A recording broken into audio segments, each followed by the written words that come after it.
True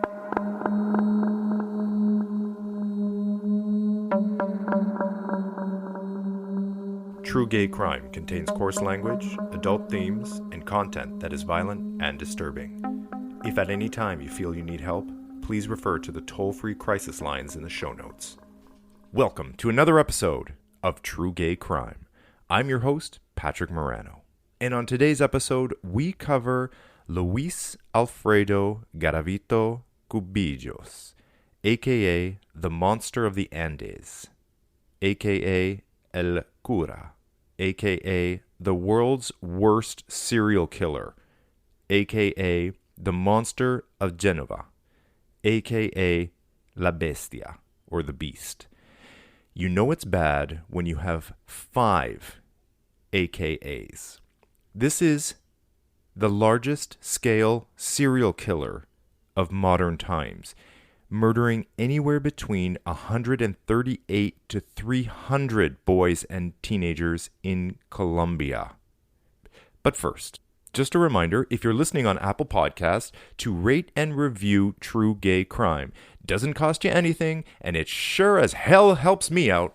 The sources for my story are Wikipedia, Murderpedia, Vice.com, and Britannica.com. So, without further ado, let's dive right into the story of Luis Garavito.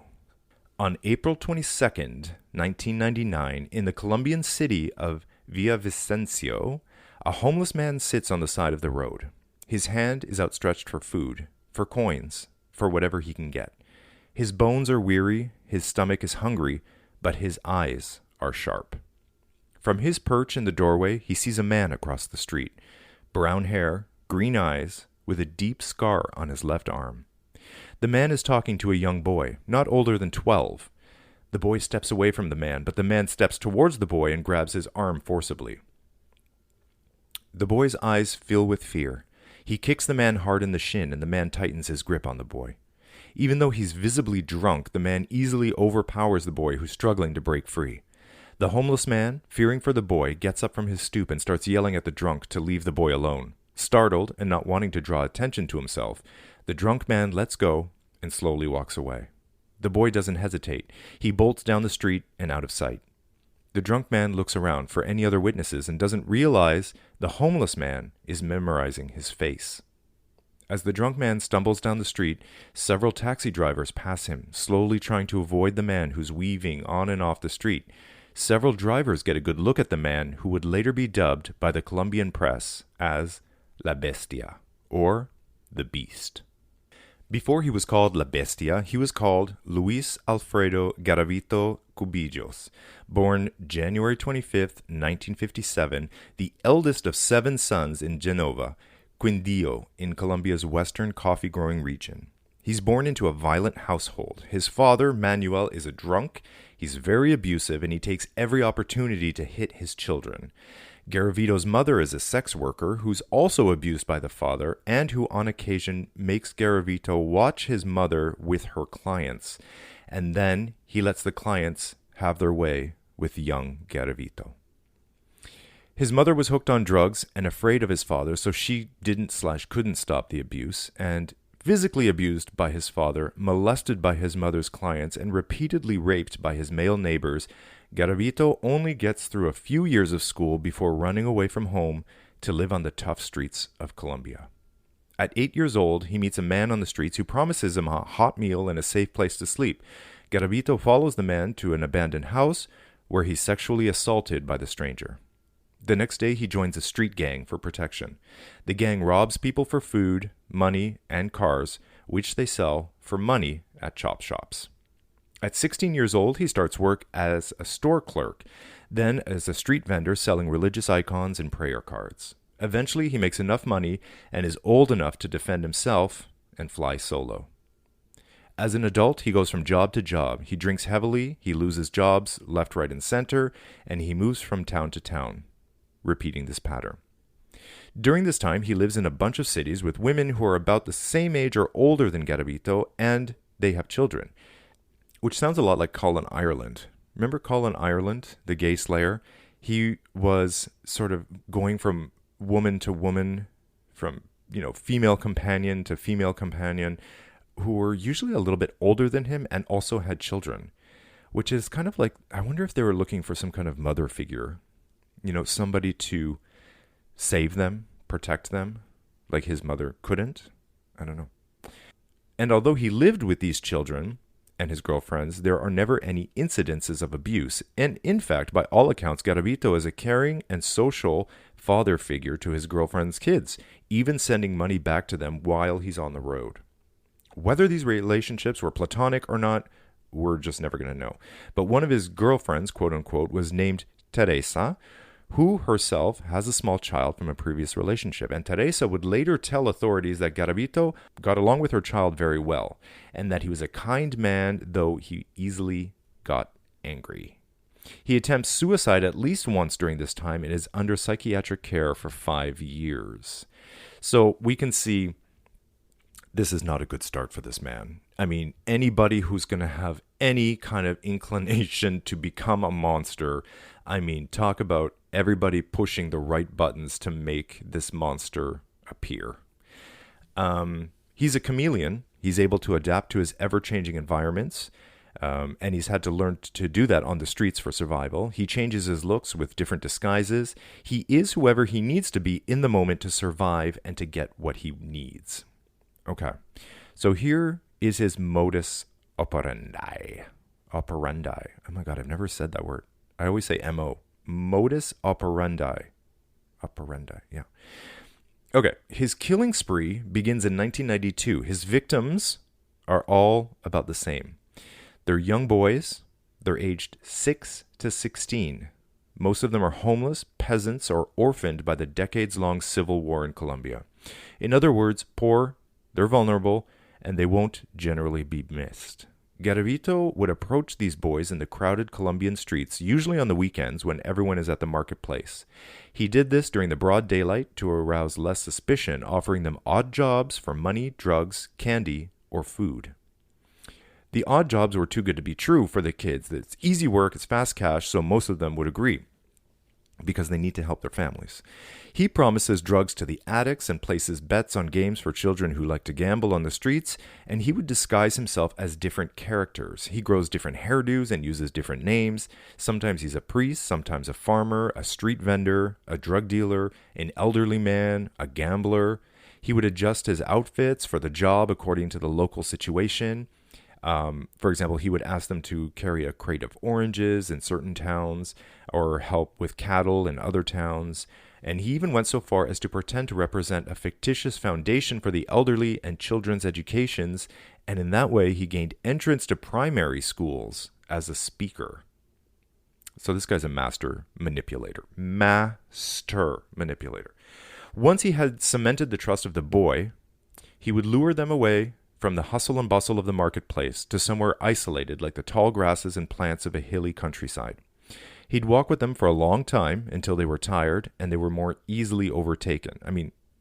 Already they're like 8 years old. They're going to be half his size anyway. So, okay, this next part is a trigger warning. I'm not going to spend a lot of time on the details of these crimes because it just feels weird because they're children and it feels gross. So I'm not going to go into too much detail except to say, once Garavito was sure that he was far away enough from public that screams from the children wouldn't be heard, he would attack them. First, he would bind their hands, then he would remove all their clothes, then he tortures them, then he rapes them, and sometimes he decapitates them. It's not really clear if the violation is done post-mortem or peri-mortem, however, and the boys would have sharp objects inserted into them, and often their testicles would be found in their mouths. All of Garavito's victims are found naked with bite marks and signs of penetration. Bottles of lubricant and empty liquor bottles, usually the cheapest brand of schnapps, are found nearby the crime scene. And Garavito also left behind his underwear and occasionally his shoes. Okay, I'm not going to go more into detail about the crimes than that because there's more details, but you get the point. You get the picture. Leaving his underwear and shoes behind. What? I guess his underwear got soiled, but why the shoes? Doesn't that seem like a clue? Aren't these all clues? This shows you how confident he was in the fact that nobody's going to care. And we'll talk about that a little bit later. Okay. Apart from these methods, decapitations and the attempts at it were very common. With some of the victims, all that remained are skeletons, but notches in the fourth vertebrae on the neck indicate attempted decapitations. Garavito would only dismember the bodies of those he needed to transport to a second location, but this didn't happen very often. Also, in a few cases, he put the bodies in bags and sunk them with heavy stones in the water. Now, he was very methodical, and Garavito subdivided suitable killing places into sectors, and he methodically killed one child per sector. Like many serial killers, Garavito took trophies from his kills, namely the photos of the boys' ID cards when they had them. In the Valle region of Colombia in 1995, there was a series of killings, children aged 8 to 10. 2 of the victims were cousins, all of the victims came from the streets, and all of them went missing in broad daylight. Now, the bodies are found on a slope of the hill with high-growing plants just outside of town. Garavito would choose one spot, and he would bring multiple children to the same spot over a period of time. He was a creature of habit, as most of these serial killers are. If you remember Stephen Port from a previous episode, I mean, this guy was bringing his victims to the exact same spot and setting them up the exact same way. Then, on June 8th, 1996, a young boy goes missing from the town of Boyaca. The boy follows Garavito on his bicycle, only to be found 5 days later, almost decapitated. In this case, the boy had a family, and his mother was worried when he didn't come home immediately. She starts a search. She finds out that he had been at a store in town with some other boys when a strange man brought them sweets. That strange man was identified as Garavito. The police question him. He admits to buying the kids candy, but then he says he left the shop alone. The police believe his story, and 4 days later, he kills a 13-year-old boy in the neighboring town of Pereira. Again, they had him. They had him. How many times do the police have their man and let him go? For 5 years, the murders go on unabated, since no one is filling any missing persons reports on the disappearances. Bodies are found all over Colombia, and it's not until 1997 and the discovery of a mass grave site with 36 bodies of young boys near the city of Pereira that authorities begin to take notice and a manhunt begins. Okay, here's a side note. Garavito had an eye condition, and it's super rare, and it's only found in men of a certain age. His glasses were specifically designed for his unique condition, and these particular glasses were found at the site of the mass grave.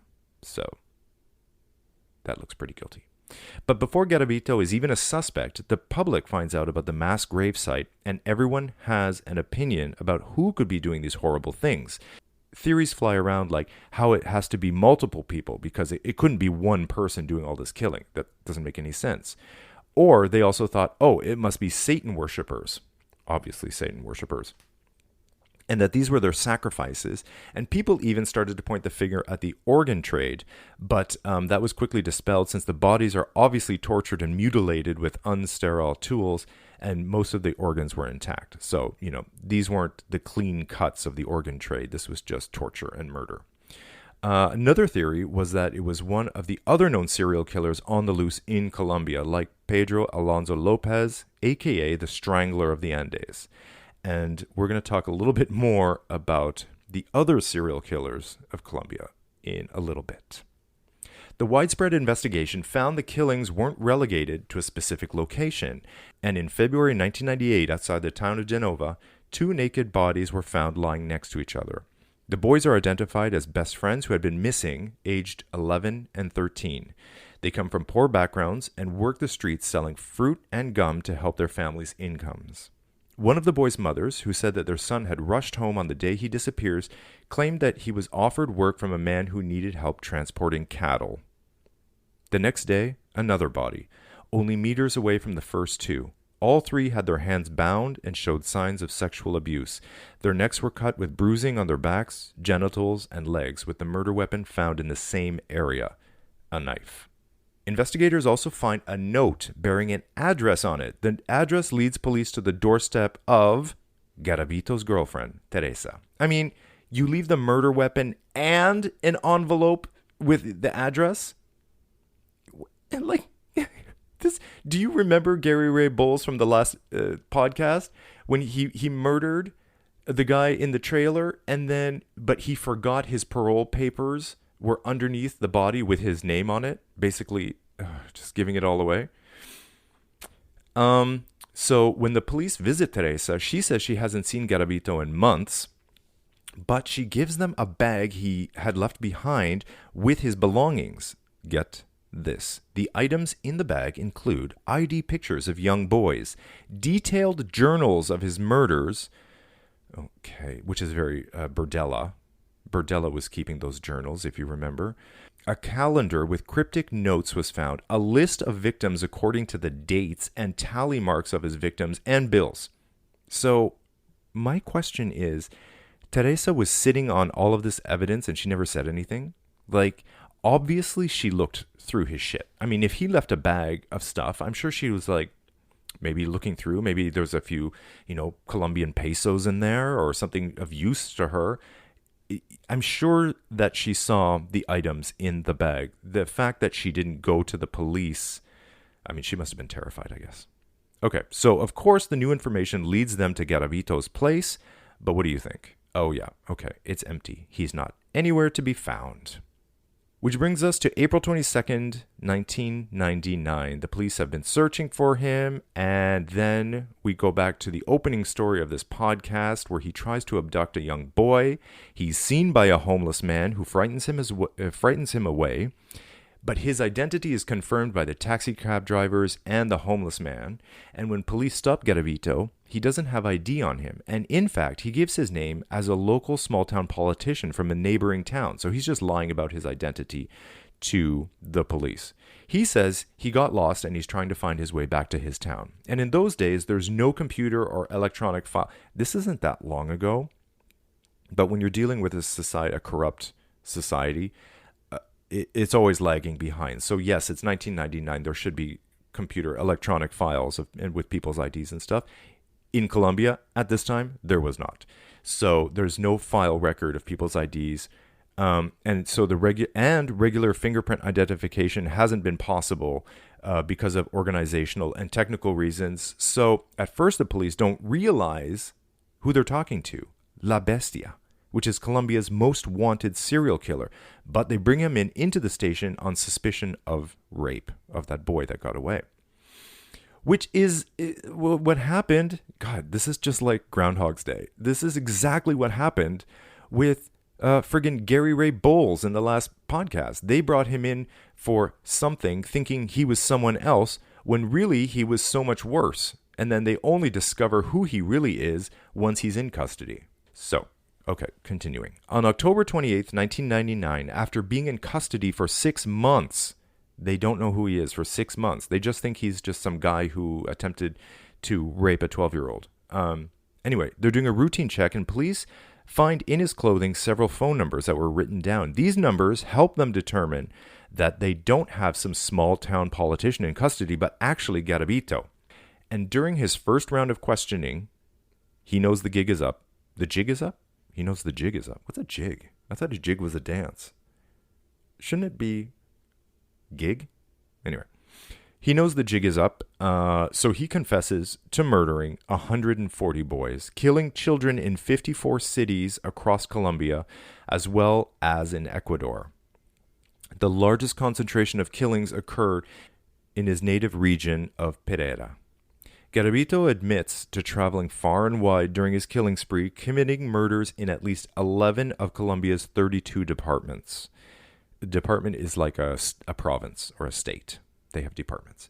He's also suspected of murders in neighboring Ecuador, as I mentioned. Okay, so his confession reaches to the four corners of the country. People from all walks of life in every bustling city, rural village are completely disgusted. They're horrified. They're terrified. They're saddened. They're frustrated that someone as bad as this monster could go on a killing spree so long, unchecked, right in front of their faces. Well, like I said, we're going to talk a little bit more in a bit how Colombia has produced 3 of the top five serial killers on the planet. They have 3 of the top 5, and how something like that could happen in a country. Anyway, he goes on to say that all of his crimes were committed when he's drunk and he was taken over by a, quote, superior being. I hope that that's not some kind of bad excuse. Oh, I was drunk and taken over by a superior being. It's not my fault. Colombia does not have the death penalty, but due to the enormity of the crimes, General Rosso Jose Serrano, the chief of the national police, among many others, calls out for an exception and for the bastard to be put to death. So in Colombia, it takes more than just a confession. It takes proof to really convict someone. So a 4-person unit of the DA's Office of Investigation start to investigate similar homicides all over Colombia. They find hundreds of similar murders. Similar locations on hillsides, overgrown with plants, near towns, sprinkled all over the country. The boys are all the same profile, they're prepubescent, and they're from low-income families. Most of the bodies are never identified, and since most of the children never even had an x-ray in their life, for their teeth, it's impossible to identify them from their dental records, which don't exist. So, when possible, DNA is taken from the crime scene, and when Garavito is out of his cell, because now he's in prison, remember, but they're still investigating all the murders, detectives sneak in to his cell and they take DNA samples from his... I love that they have to sneak in. Like, he's in jail. You guys are in charge. You tell him to step out of the cell or just, like, cut some hair off his head. I guess you're not allowed to do that, right? But you got to sneak around like, oh, okay, you keep lookout. I'm going to, like... No, I'm the police. Like, you're the one that's in jail for suspected of being all these murders. You've already confessed to the murders of 140 boys, and I got to sneak around to take a hair off your pillow? Okay, not surprisingly, however, and of course, the DNA from the victims matches perfectly with Garavito's. As if that's not enough, police arranged for the entire prison to get an eye exam. Okay, now remember earlier I mentioned that he had a special eye condition.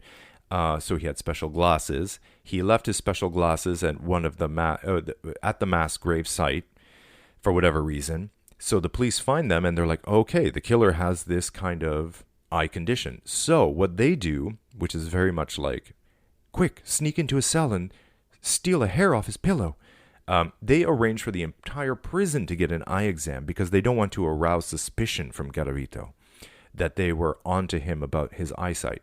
So, but what they were looking to confirm was that and then like I said, what they're looking to confirm is that the glasses with the specific location that were found at the mass gravesite are going to match him. And of course, guess what? They did. I mean, okay, how much more evidence do you need? Okay, so Garavito never appears in court since in the Colombian Penal Code, just to simplify matters, if the defendant confesses and there's objective proof of the crimes that matches the confessions, you can go straight to sentencing, which cuts out a lot of, paperwork and taxpayer dollars and whatnot.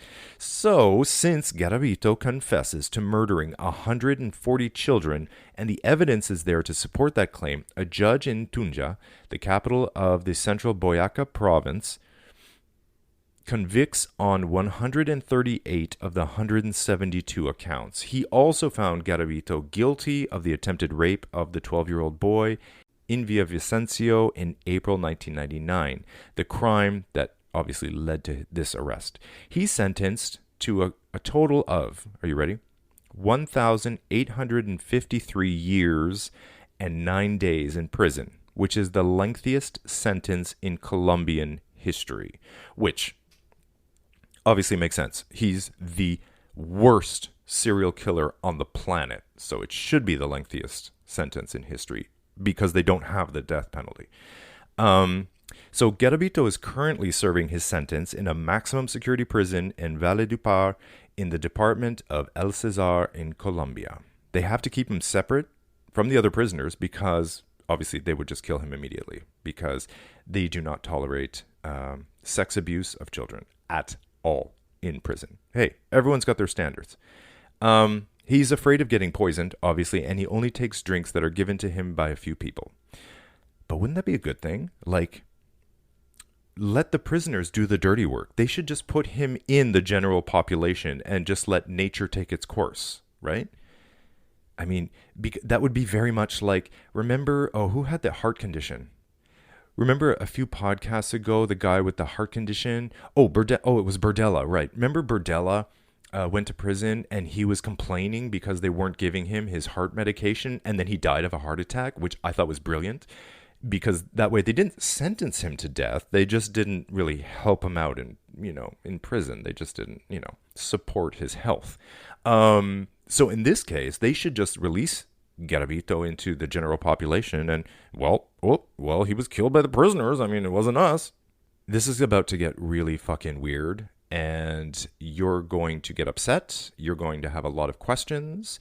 I'm not going to have the right answers because it's upsetting to me as well. So sit back, buckle up, and listen to the next part. The case against Garavito never really closes, since in prison he continues to confess to more killings, and up to the year 2003, he's actually found guilty 70 more times, which is great. So far, so good. And since in Colombia the sentences for every single offense are added up, he technically is sentenced to 2,600 years in prison. Okay, so far, so good, right? No. I'm about to throw you a huge curveball, and you're not going to believe what the fuck is going on right now. Okay, here we go. After the reform of the Colombian Penal Code in the year 2000, they abolished the death penalty. Okay, we already knew that. We knew that.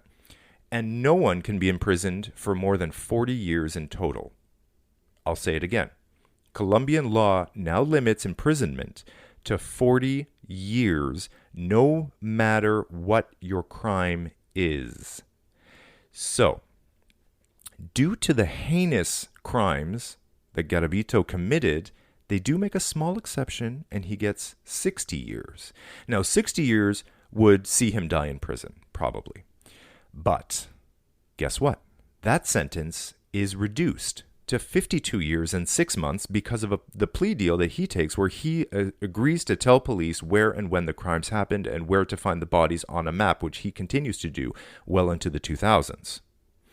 And he agrees not to contest the charges against him. And since Garavito is highly cooperative during his time in prison, an even earlier release is a possibility. Is your jaw on the ground? Has this fucked you up yet? Oh, no, not yet? Okay, well, good, because there's more. He gets to be up for parole. This guy murdered possibly up to 3 murdered. He sexually abused, tortured, raped, decapitated, mutilated 300 boys aged 6 to 16. And he's up for parole in 22 years into his sentence. And guess when that is? Guess when 22 years has passed in his sentence? I'm taking guesses. Any bets? 2023. 2 years from now, Garavito could be free. He'll only be in his mid-60s. Now, yeah, I know. You can rewind this recording. You can listen to it again to see if you heard correctly. Trust me, I read the same sentences over and over again. I was like, this can't be true. This is the worst monster on the planet anybody has ever seen. This is children. These are children. He'll only be in his mid-60s. Obviously, there are petitions out there being signed by people begging the Colombian government to keep this sick fuck locked away. Colombians are openly criticizing the possibility that Garavito might get out of prison. They're vocal about the fact that the sentence wasn't harsh enough and that he deserves to die, or at least get life, which neither exists in the Colombian Penal Code. In June 2006, Garavito went on a popular TV show hosted by Guillermo Prieto Lagota. In the interview, Garavito is obviously trying to minimize his crimes, and guess what he says? When he gets out of prison, he wants to go into politics so he can help abused children. And so we wait with bated breath to see if the world's worst serial killer Luis Garavito will indeed be let out of prison in the next 2 years, released back into a politically unstable Colombian society full of violence and vulnerable young boys. If he is, God help Colombia. Does anybody listening to this podcast think that this man, this monster, will not repeat his offenses? So I did discover a really interesting article on Vice.com, and it was asking the question, why Colombia has such horrible killers. When Garavito confessed to his crimes in 1999, he was attributed with 138 kills, which gives him the number 1 spot in the world. I mean, he's only attributed with 138, but it's much higher than that. But not far behind him is Pedro Lopez. He's a fellow Colombian who killed 110 young girls, and he takes the number 2 spot. Then, taking the number 5 position is Daniel Camargo Barbosa, who strangled at least 71 young girls in Colombia and Ecuador. So, the question remains, why is Colombia producing these horrible monsters? So, from this article on Vice.com, I got this information to try to sort out why 3 of the top 5 worst killers on the planet come from the same country. So let's take the case of Garavito as an example. Back in 1998, Duran Saavedra Aldemar was a 31-year-old criminal investigator with the Fiscalía General de la Nación. Oh, I sounded Spanish there. Nación. But like Spain Spanish. Anyway, that's the Colombian version of the Attorney General's office. He was noticing trends of victims being found in Colombia's forested hills, and he tries to suggest to his superiors that they have a serial killer on their hands. But he's met with criticism, and they just completely shut him down. So, if you think about it, in North American culture, we've grown up mythologizing serial killers since the 70s. But in Colombia, the concept of a serial killer is just not a thing. Like, serial killers are just not on the radar at all. So the victims they were finding weren't being subjected to the usual violence Colombians have come to accept as part of their daily lives. They just weren't used to the methods of a serial killer. They had trouble differentiating this serial killer violence with the rest of the violence in the country. Colombia is synonymous with violence. There's political violence, there's armed conflict, and this violence has allowed characters like Garavito to operate under the radar. When violence is normalized, it goes unchecked, and it can flourish in the most horrible ways. Colombia's history is riddled with violence. They gained independence from Spain in 1810. Then in the 19th and 20th centuries, they see revolutions. And after World War II, the country spirals down into a period called La Violencia, or the violence. And that's when the liberal presidential candidate is assassinated in 1948, and the ensuing violence kills about 200,000 Colombians. La Violencia is followed by a civil war, where another 220,000 Colombians die. Then things get worse because they discover the coca plant. They discover it in the Colombian Andes, which brings the drug wars and easily claims at least another 50,000 people. I mean, if you have seen any of the Netflix specials on the Colombian drug trade and Pablo Escobar, for one, I mean, there's tons of drug lords, the violence is just, I mean, Pablo Escobar was a monster in his own right. So by the 1990s, Colombians have developed an uneasy coexistence with murder, and it becomes part of the fabric of life. In the 1990s, 2000s, more than 20,000 people are killed a year, and police, prosecutors, public defenders, judges, they literally cannot keep up with the corpses that are just piling up. Today, as well as in the late 90s, the rate of homicide in Colombia surpassed the state's ability to convict offenders, which left plenty of violent thugs on the loose, obviously, like Garavito. In Colombia, as well as other parts of Latin America, prison time is just not a deterrent.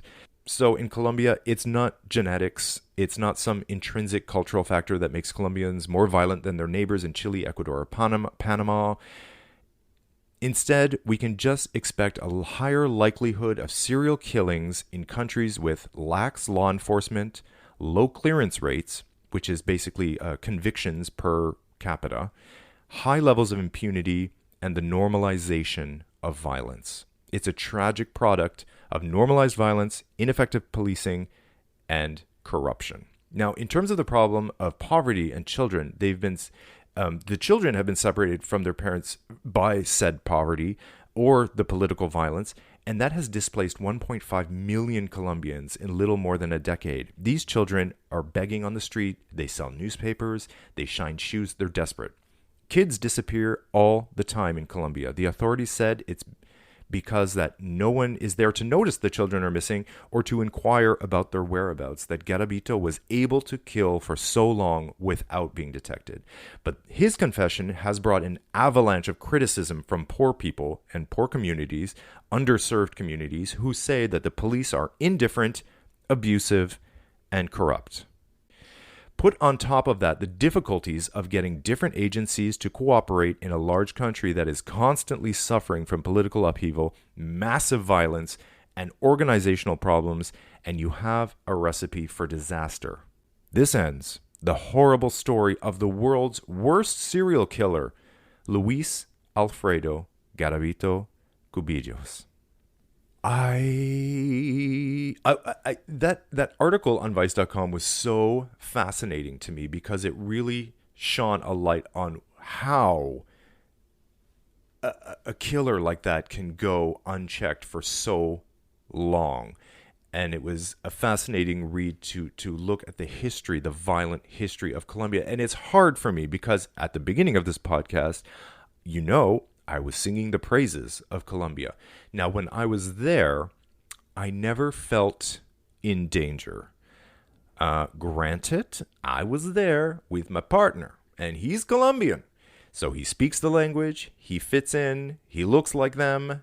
I mean, do you know what I mean? So it's like a tour guide, cloaking my whiteness and my gringo-ness. So I never felt in danger. The only feeling listen, we held hands. I mentioned it's a homophobic country, unfortunately.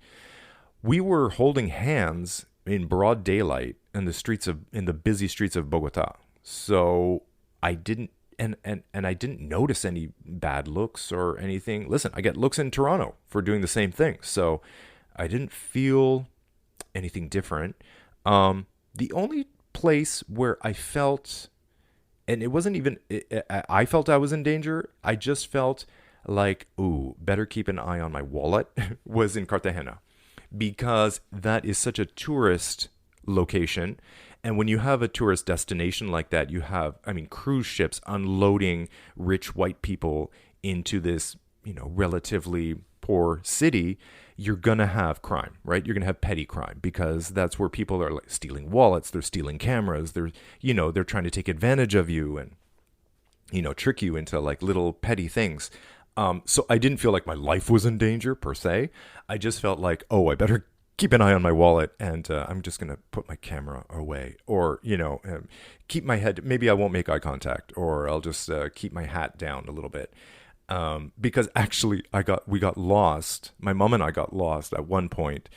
They let us off on the cruise ship and then we were going around. Of course, they take us to this emerald store to buy emeralds and, it's a little scammy, but whatever, it's fine. And then, you have half an hour to walk around. Great. So we kind of got lost and then we ended up in these like little streets. And then we noticed the streets weren't busy and touristy anymore, which is more scary. Because when you've got people around you, you're like, okay, if I scream for help, there's people. On an empty street, you scream for help. Okay, there's no one there to help you. So that was a little like sketchy. I felt a little weird. But violence on this level, obviously it exists. These are facts. I'm not making this up. So this all exists. I didn't feel that when I was there. But it's different to visit a place as a tourist. And then it's different to live there full time. And I have the privilege of having enough money to stay in nicer areas and stay in nicer hotels and stuff.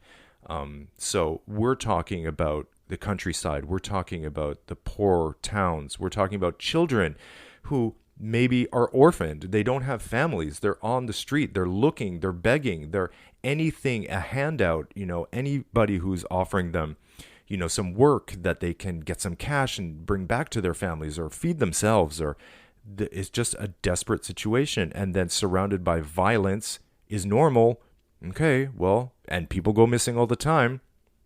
And the police are, too wrapped up in bigger things like the cartels and, massive violence, that when you find a few bodies, you're like, well, this is not going to be a priority. This kid didn't have parents. We don't have the resources, and we don't have the structures. Our agencies don't speak to each other. Fingerprinting is not a thing. So again, this was back in the late 90s.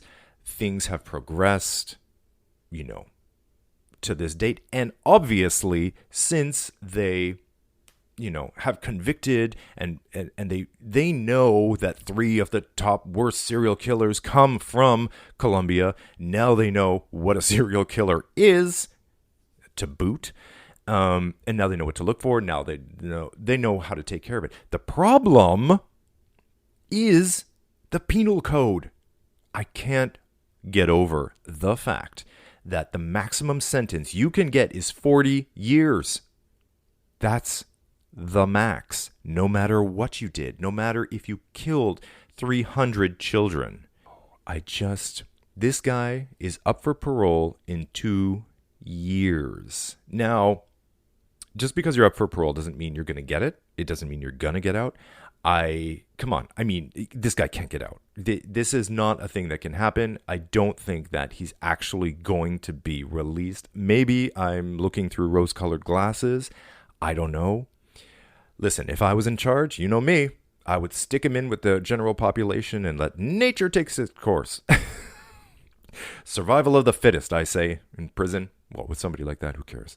The thing is, if he does get out, he's still young enough to offend again. And it also sets a precedent. It's basically saying, hey, listen, you can do whatever you want in Colombia because, yeah, you'll pay a little time, but you'll get out eventually.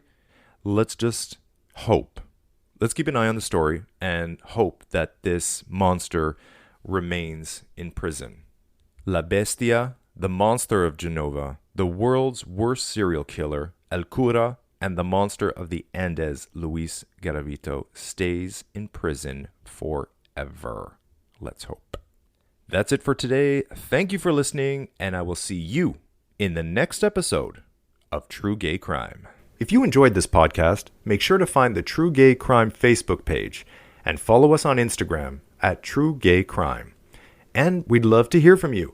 Do you have an LGBTQ crime story from your city? You can send your story to truegaycrime@gmail.com, and I'll share it on a future episode of the show. Did you know you can subscribe, rate, and review True Gay Crime on Apple Podcasts?